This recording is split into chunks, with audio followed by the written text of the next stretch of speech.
Bom, em toda essa violência que está acontecendo, que os protestantes já torturando, né?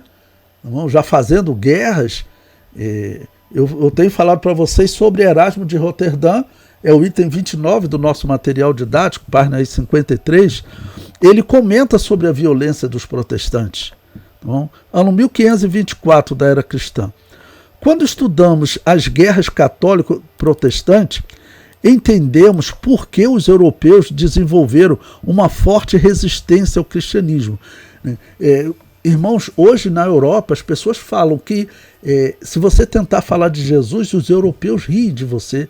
Ele fala, já conheço vocês, conheço a história de vocês todos. Porque os europeus, vamos dizer, que vivem a história da Europa, aqui nós estudamos um pouquinho.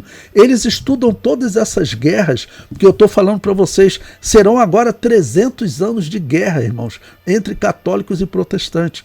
Guerra de exército contra exército, e esse eu posso garantir para vocês, em termos de guerra e de destruição, é o pior período da história da humanidade. As guerras religiosas entre católicos e protestantes, pode escrever isso que eu estou falando para vocês e investigar. É o pior período em termos de guerra da história da humanidade.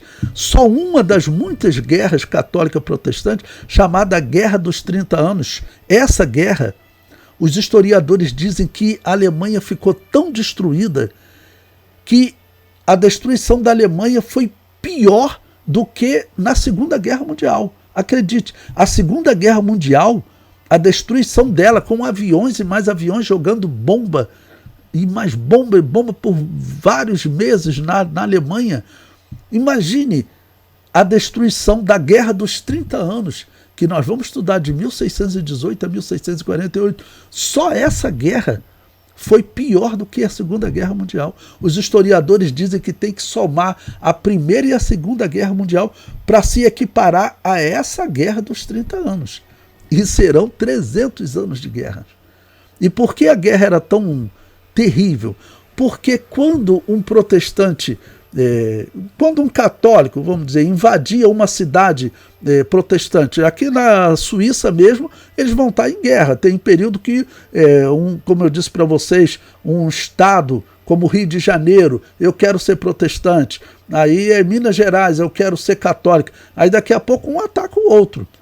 Tá, um ataca o outro. Então, nessas guerras católico-protestantes, eles já usavam, vamos dizer, uma violência terrível. Isso vai durar por 300 anos. Isso vai durar por 300 anos.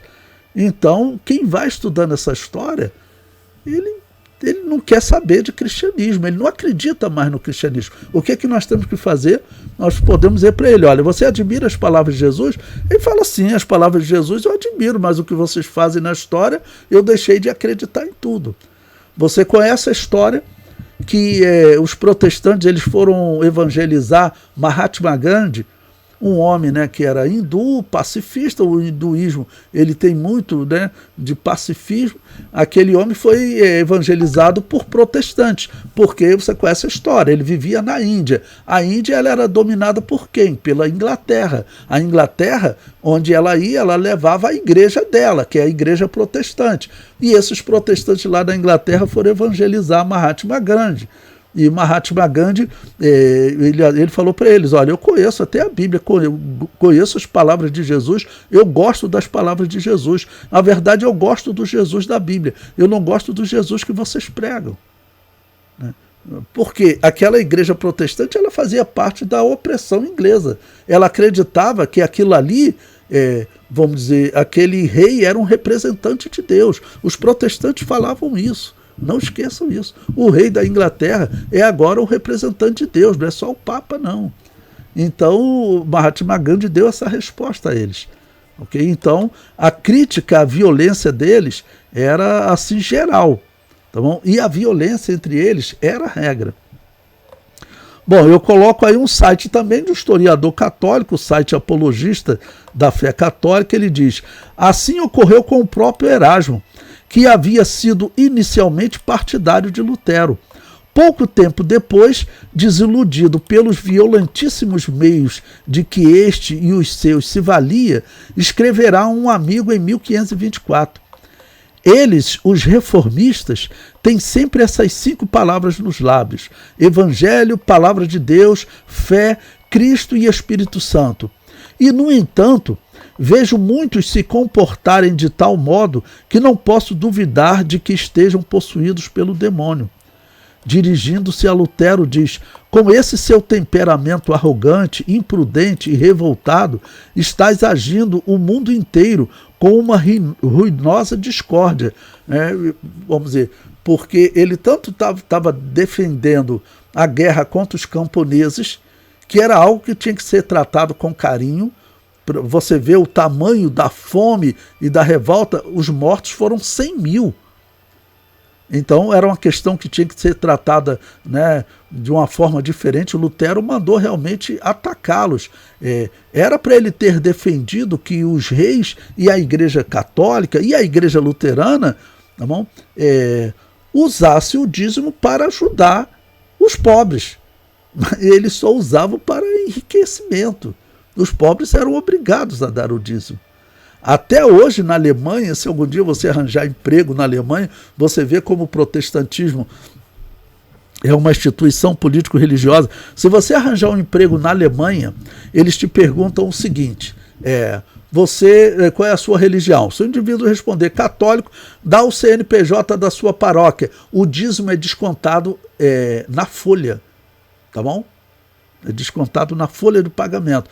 Eu sou protestante, dá o CNPJ lá da sua igreja, tal, o dízimo já vai automaticamente para aquela igreja. Se ele é luterano, vai para a igreja luterana. Bom, se você é ateu, não, então o dízimo vai para o Estado. É assim mesmo. Tá bom? E isso é tão terrível para você ver como os europeus não querem saber do cristianismo, pensando que o protestantismo e o catolicismo são cristianismo, que você pode pesquisar, tem uma religião que foi inventada na Europa, tá bom? Que essa religião é o seguinte: eles pegaram a mitologia dos sumérios e inventaram que tinham criado uma religião. O que impede? Todo final de semana eles se reúnem, faz uma leitura lá de um texto dos sumérios, tá bom? Acende os incensos lá, umas coisas, mas o que mudou com isso? Eles registraram a religião, agora o dízimo deles já não ia mais nem para a Igreja Católica, nem para a Igreja Luterana, nem para o Estado. Vinham para essa religião. Aí o que eles faziam? Final de semana eles faziam um encontro, tá bom? Usavam o dinheiro do dízimo deles. Eles contaram isso para os amigos. Aquilo começou a crescer, diz que é a religião que mais cresce na Europa. Pessoas que, para se livrarem da obrigatoriedade de dar o dízimo ou na Igreja Católica, ou na Igreja Luterana, ou para o Estado, o que eles fazem? Eles dão um jeito do dízimo voltar para a comunidade deles. E isso está crescendo na Europa. Você pode pesquisar que as igrejas protestantes elas estão morrendo na Europa. Por quê? Porque é um movimento político-religioso. Ok? E nós temos que chegar para eles e ensinar a verdade para eles. Olha, existe uma igreja verdadeira que você não precisaria ter esse desejo de manter distância. Uma igreja que seguia de fato as palavras de Jesus. Não?